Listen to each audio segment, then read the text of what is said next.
Nokay here once again and welcome back to my YouTube channel. For today's video guys, inaantay ko na nga lang ang aking kaibigan at the same time kumare na magmumula pa sa Istanbul. Dati na rin siyang nagtatrabaho dito sa Eskişehir pero nagkaroon siya ng chance na makahanap ng bagong employer na nakabase sa Istanbul. So that's the reason why she left Eskişehir. Since then guys, hindi niya pa ulit nagagawang pumasyal dito. And since pareho kami ng birth month, so we decided to join a tour papuntang Uludağ. Uludağ is one of the ski resort here in Turkey. But unfortunately guys, fully booked na siya. So hindi kami nakakuha ng slot para sa tour na yon. Ang ginawa namin is nagkaroon kami ng plan B, which is mag-overnight stay na lang dito sa Eskişehir. Spend namin ang aming time and siguro magna-nightlife na lang kami. Nandito ako ngayon sa aming apartment na ni-rent. I just want to give you a short tour of the apartment that we rented. Hindi siya kalakihan guys.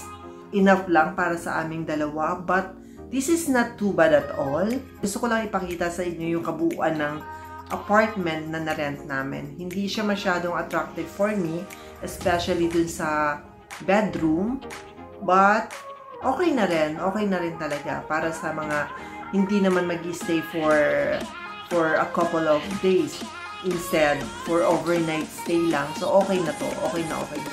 And the price is not bad at all.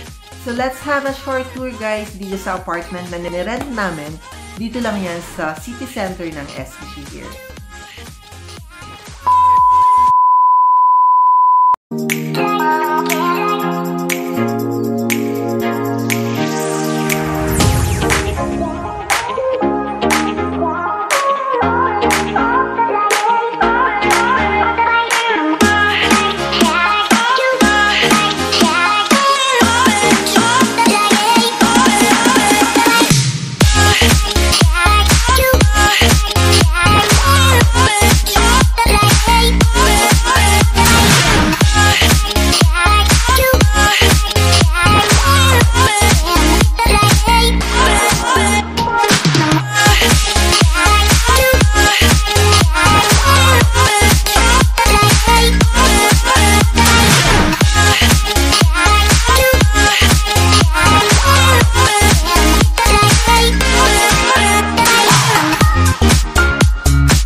Parang natatakot ako guys matulog sa kama nila kasi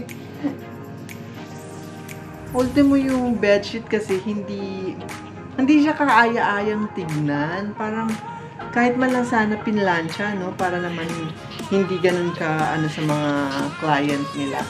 I think bagong laban naman siya. Oo, mabango naman. Hindi nga lang talaga siya na plancha. Or maarte lang talaga ako. So, not that guys. Ayan. Pinili ko talaga guys ang twin bed kasi nga dalawa kami ng friend ko at alam ko malikot ako matulog. Kaya pinili ko talaga yung twin bed para hindi ko siya masaktan kung sakaling maglilikot ako pag natulog. At yun na nga, kaya ako natatakot kasi hindi ko alam kung matibay ba itong kama nila. Anyways guys, ayan. So, tignan natin yung view. Alam kung naharap ba siya sa river. Parang hindi.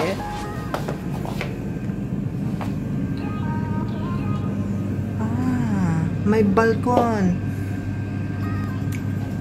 So, hindi. Ayan. May balcony siya. Ay, ito. Ito pala. May balcony naman siya, guys. Ayan. Ito yung balcony niya.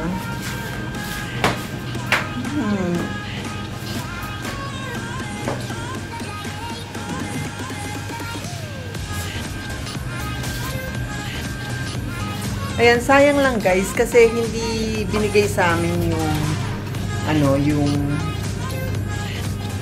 yung room na kung saan nakaharap dun sa Porsuk River. Kasi yun talaga yung gusto ko. Sabi ko nga sa inyo guys, fully booked na lahat. Itong Eskişehir kahit papano guys is isa rin naman sa mga dinadayo ng mga turista. Dahil sa mga tourist attraction na meron dito sa Eskişehir. Actually guys, na-i-vlog ko na yon isa-isa. Meron na lang ibang tourist attraction na hindi ko pa naba-vlog. But hopefully, by next time, gagawin ko talaga yun guys. Since ang purpose ko naman talaga is to show you how beautiful Eskişehir is and the tourist attractions and their foods and their culture. So yun, hopefully magawa ko siya by next time dahil medyo busy pa guys at mahirap mag-vlog ngayon, mahirap lumabas dahil winter season na nga at malamig kaya nahihirapan ako. Hopefully by other season magawa ko siya guys. 2,000 years later.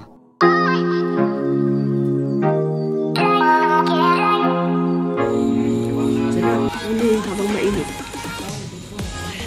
Ito nga pala yung kumari ko. Welcome natin siya sa Eskişehir. Welcome Mars, Mary Jane.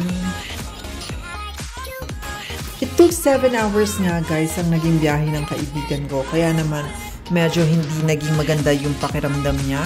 And nasa plan na lalabas kami for night out. Lumabas na lang kami to have our dinner and hinayaan ko muna siya makapagpahinga para naman tomorrow morning definitely makalabas kami at makapag-bonding, makahanap ng mga lugar na pwede naming pasyalan at the same time ma-spend talaga namin yung aming quality time.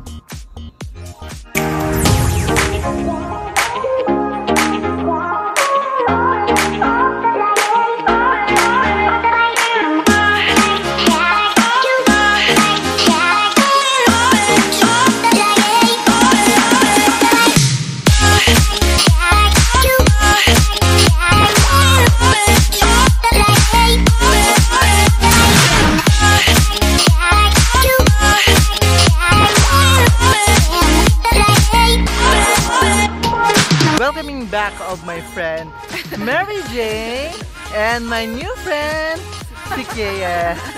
Say hi guys. Hi. We can have that.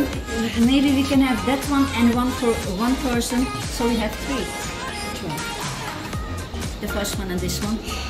I can put it in the middle.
nga naman guys, that's why I understand kung bakit hindi kami natuloy kagabi.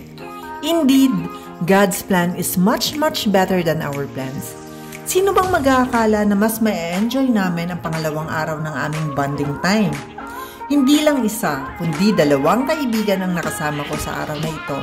At talaga namang what a coincidence, na pati ang bagong kakilala ni si Tita Sekele ay January din naman pala ang birthday. Kaya naman ang aming naging theme for today, 3 is better than 2. That's all for today's video guys. I hope you liked my video. Please do like and subscribe to my YouTube channel. See you on my next vlog everyone. Bye!